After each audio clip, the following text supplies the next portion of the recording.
auzu billahi mina shaytaani rajiim bismillahi rahmaani rahiim allahumma salli ala sayyidina mawlana muhammadin wa sallim alayhi wa alihi wa sahbihi wa habibi jaahi ma tey seen jëbal maahib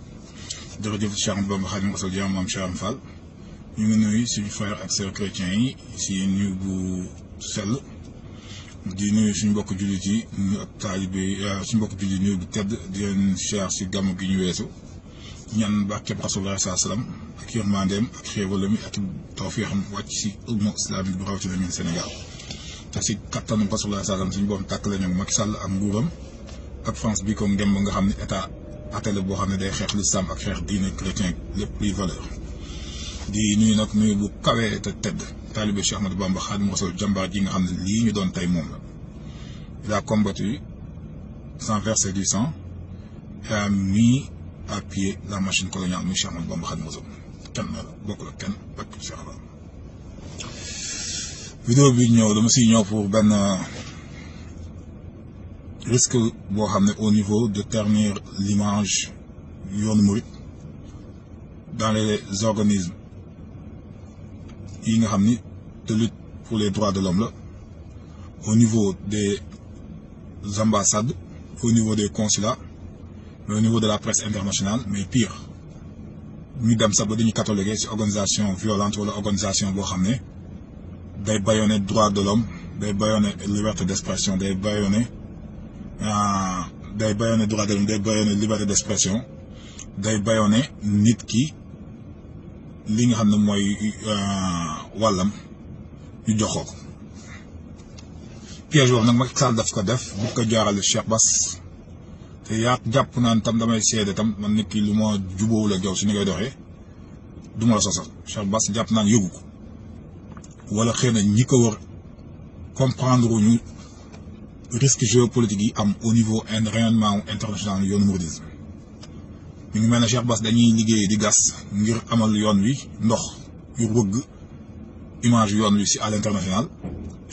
Macky Sall ñoo def piège boo xam ne day ñëw ngir teen boobu saq ko suulaat ko nu mu ko mën a waxee investir nañu ay millions si waajal màggal gi ngir rayonnement yoonu mouridisme bi mu am ay pôle externe de diffusion à l'international rawatina màggal gi def ko ay weer ay at loolu réussir ñu wëlbati ko def colloque international boo xam ne les plus grands et éminents érudits musulmans du monde soufi et des sunnites et des chiites dañ fay regrouper loolu nag li mu jur moom mooy fépp foo nga xam ne dañ fay dem day am ba ren royi nga si sa ñoo nañ fa teew fa kon dafa am dañoo bëgg am ay ambassadeurs itinérants yoo xam ne ils viennent de d'autres communautés yuy ñëw xool luy mouridisme mu ngi ko exporter liggéey bu kawe léegi nag au niveau géopolitique loolu lu muy permettre day mettre yoonu mouridisme mu doon une communauté une confrérie influente au niveau international ba dans la résolution de certains conflits même au sein de l'OCE au sein de la Oumma islamique gën si mën a intervenir liggéey bu tedd bu rafet boobu yëpp soo koy def ñu dem ba jékki-jékki de Macky Sall bëgg lu mu jommala la woon boppam bi mu ko dalee Macky Sall ni def dafa faxas mbakkam ne man damay wone dépassement prise de hauteur du ma fayante que Assane man li fi ma dëkkale dëkkuma fa mu jommale ko boppam ñëw bëgg lu tilim loolu mu jommale boppam ñëw fomp ko si mbubu yoonum Sëriñ Tuubaa si sëtub Sëriñ Tuubaa mu Cheikh Bass Abdou Khadre tuumaal ko si takkal ko si loolu ñuy wax Sëriñ Bass Abdou Khadre ñii kenep yoon bi wax nañ ko si xelal ba erreur boobu ñu naan ngelaw dina dugal mbopp si kàmb goo xam du ko fa mën a génne te doole gaa ngi sa kaw kàmb ga waaye du ko fa mën a génne loolu nag laay bañ mu am fi mu toll nii dëgg la moom ak Cheikh moom Macky Sall ay xarit benn bakkan waaw waaye nag fi mu toll nii si au niveau des ambassades yu bëri le phénomène Assane Diouf c'est documenté bu leen ni Wikileaks su génnul woon kenn du leen mës a wax ni mës nañu enquête sëñ Abo mës nañu enquête sëñ Mountakha mës nañu enquête sëñ Cheikh si Alaaji Baara pour xool ka mooy si de sëñ Saliou lan mooy seen profilage lan mooy seen point fort lan mooy seen point faible ba bu ñu bëggee déstabiliser yoonu mu déstabiliser américains yi def nañ ko te service renseignement généraux yi nekk Sénégal yëpp ko def rawatina les niveaux au niveau géopolitique li nga xam ne stratégie yi dafa changé surtout par rapport à la Russie nga xam ne ñun dañuy ñëw dugg ci marché économique de l'Union européenne comme fournisseur de gaz et de pétrole te moom bi histoire di am moo ëppoon marché foofu dañuy ñëw phagocyté ci biir marché donc day am ay enjeux yoo xam ne du bëgg tas dëkk mais enjeu économique la dëkk boobu liy kenoom ba stabilité bi taxaw la ñuy jéem a déstabiliser muy suñu sang yu tedd yi. ba nga xam ne ñi wax Cheikh Bass mi porte-parole yoonu murid le cas de Assane Diouf nu ñu mu fexee ba satal si daram ba téye bu ñu téye Assane Diouf mu wane ni moom du si dara parce que fi mu toll nii rapport yi am yëpp et ne vous étonnez pas je vais vous dire d'ici màggal déwén reportage su génnee wax ne yoonu mouridisme day xeex démocratie day xeex transparence si enrichissement wala Touba c'est une pouponnière d'impunité pour ñuy def enrichissement ak détournement des deniers publics wala wane ni Touba ñoom ñoo arrêté ndoo un activiste sur internet boo xam ne dafa ñëwoon Sénégal président bi mu doon saaga arrêté wu ko surtout Sëñ Tuubaa arrêté loo ko kon wala ñu dem ba ñu ni le mouridisme est une religion violente boo xam ne day séquestré parce que dañuy yor ay jaas yi di fekk ji ay nit bu leen xam ne si coowul Sëñ Bass bii la jóge reportage boobu su amee wala note consulaire génn wala note diplomatique génn wala ay organisme yu mën watch rights wax loolu si yoon mouridisme wala Jeune Afrique bind ko bu ñu jug di dóor kenn nañu xam ne nag erreur diplomatique bi am ni actuellement entre Cheikh Bass te Macky Sall bëgg li mu doon bi mu ñëwee dafa ni du laal Assane Diouf dëgg la moom su jommalee loolu boppam ndax mun war naa droit ñëw di làqatu ni damay tëj Assane Diouf dafa def dara Cheikh Bass léegi man dama leen démontrer naafiq pour Macky Sall xam ne naa naafiq te nag jiñ ñaa ko Cheikh Rafal sànq maa ngi dund incha allahu taala loo fi rab ngir jaxase yoonu Sëñ Tuubaa dina ma may xarale goo xam ne dinaa ko mu ñor rocc. Macky Sall suñu Abdou Fatah Mbacké magu Cheikh Bass la Sëñ Fall looy bàyyam ci ay at ngeen jéggal ma yaakaar naa ni bu Cheikh Bass di gane àdduna waroon na mag la woon suñ Abdou Khadre waroon na ko sa mënu yoonu mu tuddal ko Moustapha Cissé Lo saaga gi mu ko saaga ak lam sa teg yeneen wax yooyu ñaaw yooyu mu ko Moustapha Cissé Lo gis ne sonewu ko kon xanaa moom boo daa fàtte fajal kooku mais Cheikh Sakho li mu wax sëñ Moustapha Sadio Cheikh Sakho li mu wax sëñ Moustapha Sadio wax ko Serigne Touba si lu ñaaw xanaa sëñ Moustapha Sadio Cheikh Bass daf ko àpp ci Sëñ Touba xanaa Cheikh Bass daa gën maa am Sëñ Touba te Cheikh Sakho dañ ko gën a dugalaat xanaa moom bés boobu mënuñoo fajal lool tëj ko téye ko fa ginnaaw Cheikh Sakho Penda Ba sama ndey kuy sant Mbàkke ak sant si ak kuy kilifa diine ci Penda Ba te sa ndey di olof saaga na la ndey te mi ngi daagu dégg Fuuta di lekk ay mboro xem loolu yëpp faji ko mu bëgg utiliser yoonu murid ne day fajal yoonu murid tey si asam léegi moom li mu doon image am bi bañoon ñu ni despote la ñu ni tyran la ñu ni day bayone liberté d'expression léegi dafa bëgg utiliser yoonu murid mu ngir taqal image ternir yoonu murid pour jiñ ñu loolu yoo xam ne Cheikh Bass wax ji jéemal fexe noonu la si génnee mu leer la ni yow sa yoon nekk ko si asam li ma lay conseillé nag dafa am stratégie de li ñu naan redorer le blason li ñu naan de politique de communication gis nga dossier Cheikh Assane bi su ma nekkoon man sa wet wax di la conseillé man nag yow nag yàgg nañu ànd 21 ans d'amitié 2015 fii juin téléphone yaa mu bi ma la woo sa taalibe bu demee xaw nan ma xat meng ma ne ko dama soxla Cheikh Bass dama koy wax sama ñetti dëgg dama la woo wax la sama ñetti dëgg ne la ma du ma nëbbatu ñii dañ lay rey nga dee sa la génnal si lii boobu après référendum bi la wax la parce que xarit du ma def ma cëru sëriñ ak taalibe xarit sama lal bi nga mujj a toog sama doom fa la daan tëdd sama jabar laa doon tëjal si néeg ngeen bokk reer ndax sa doomu bopp la doomu sëñ Moussa Mbacke bu sëñ Bassirou soo ñëwee Paris foo mës a dem soo ñëwee nag naa la maam Cheikh ñu wolu ko invité d'honneur ay ati at carte yaa ngi ma denc Sénégal nag màggal si Abdourahmane kon war naa su ma gisee loo xam ne reex ma woo la sama bopp téléphone balaa may jug nag woo naa la wax la ko li nga ma njëkk wax li nga may défendre ak li nga ma yéene man xam naa ko ba yëgal ko sa bopp billahi wallahi taala wal kitaab yaa wax li Cheikh Bass ne ma nag mënuma laa fay waaye Cheikh Fall xam naa ni lu ma ko ñaan mu defal ma ko dafa sama am la te am na lu fu ñu teg maa ngi koy ñaan li nga bëgg a liggéeyal Sëñ Tuubaa na dugg sa jëm ju man ko joxoñ nga ma ba tay yow Cheikh Bass Abdou Khadre jaaji taal taxaw Cheikh Bara taw nga ne Cheikh Ibra Fall bu sotti ku koy wut jën ak yow du ko romb yow yaa ngi ko wax kon man tey comme man fi mu toll nii dama du ma wooti kenn di la woo di la wax lenn li ma la bëgg a wax mooy li tax may def lii man du ma yéene doomu aadama sama xol bii yàpp na takku sàn bu ma naree ki ñaan wala bañ nit di lu si bañ nit ngir lu bonam takkusaan bu ma naree dal bañ nit ndax dafa am alal wala leen wala may iñaan tisbaa boobu yàlla naa faatu ku may bañ dama lay bañ ndax la nga bañ Sëñ Tuubaa wala la nga naafiq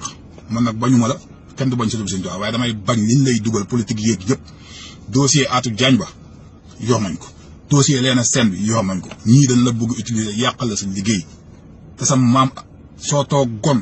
doo dem fenn lépp dala fay fekk si kon lii ba Macky Sall bëgg utiliser xaritoo gii war naa bàyyam Abdoulaye Wade war ko àndoon ak moom démb day fétiche te day sacrifice humain ba ki dem la sacrifier sëñ Fallou Fall Mbaor parce que xam nañu mënuñu maa jot lamb nañu fépp kër Cheikh Ibra Fall ngir ut ku ñu samp mu bëri man ñu bañ ñu dem xooli seen Cheikh Fallou Fall Mbaor yóbbu ko ba pale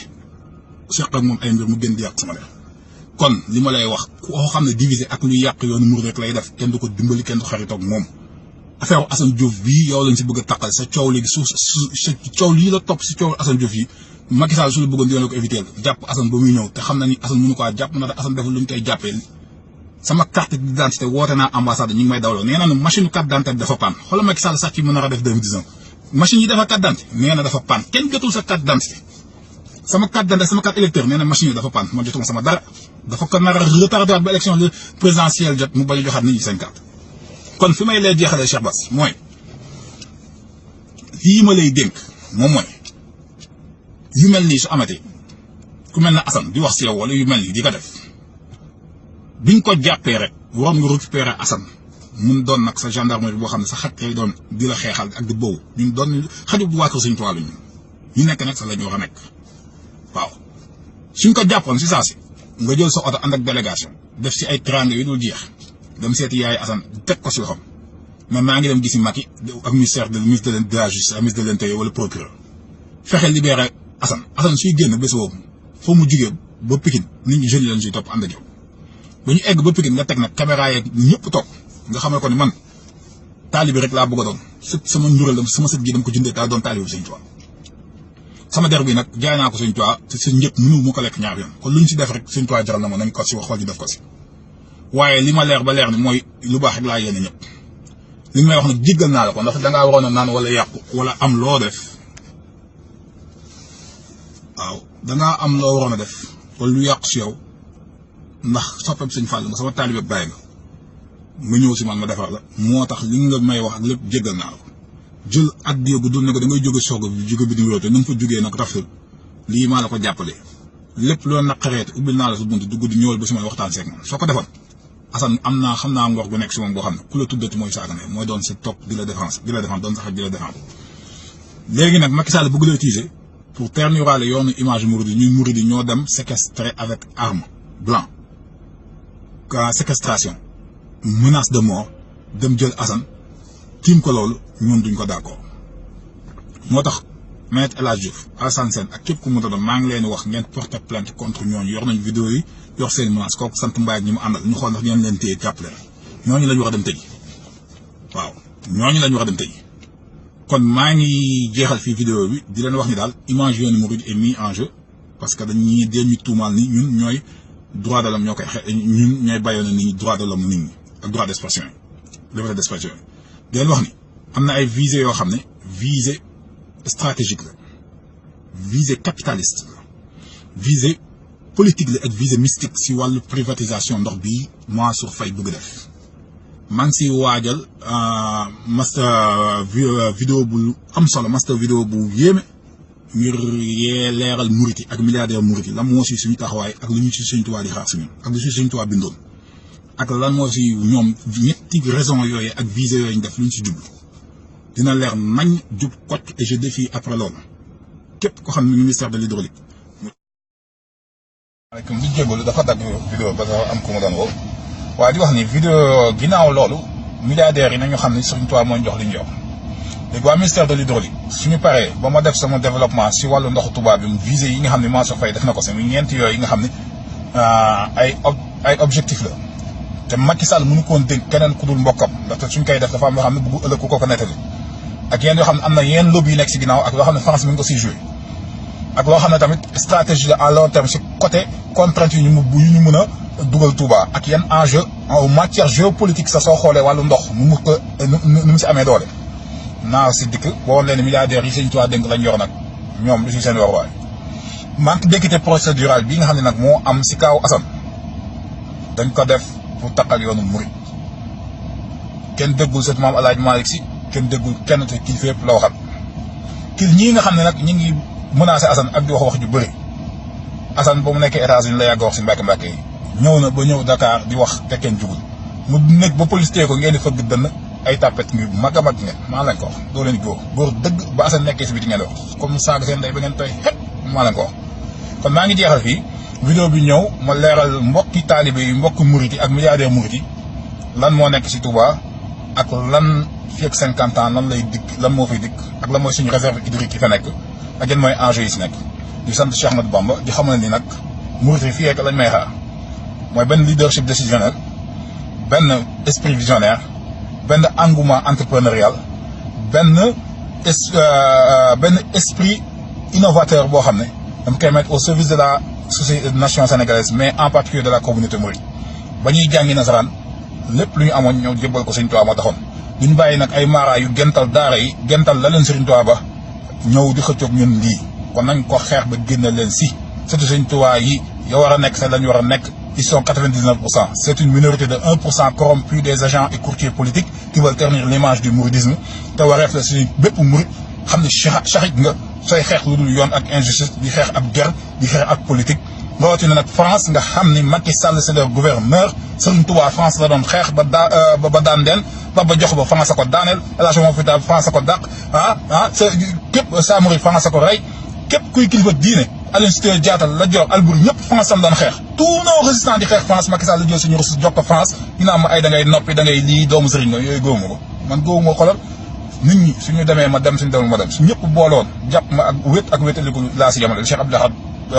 waxoon la mooy jural moo gën su ma ñëpp bàyyi woon te ma nekk bu leemoon dëgg laa nekk si laa nekk lii may liggéey Sëriñ Tuubaa nag internet bee tax mu feeñ ba ñuy njëkk a def 2 millions cant am 17 ans di cantee 2 millions et quelques rey ñeent nag soxna Marie Ndiaye Diop a ngi fii di sëy Ablaye Seng Allemagne Fallou Diouf ak ñëpp a ngi France ak tandoon ji di sama bu Maam Bamba Maguette Faye doomu Mbàkke Faye loolu bañ koy def internet amul woon te 17 ans la ñu amoon kon ñun Sëriñ Tuubaa dañoo yàgg defal tiraanga suñu tey suñu ëllëg suñu yëngu suñu daal sëriñ bee ko yor barkeb Cheikh Fall si xasida yi la ko def te ñu ngi koy liggéeyal di ko jaam ak joxe addiya ak topp sëtam yi nekk sa la ñu war a nekk waaw ak topp si kii nga xam ne moo fi toogal Cheikh Fall mi suñu Cheikh Jëmu Fall kon ñu ngi sant bu baax di ñaanal kilifa diine yëpp suñu boobu yàggal def jërëjëf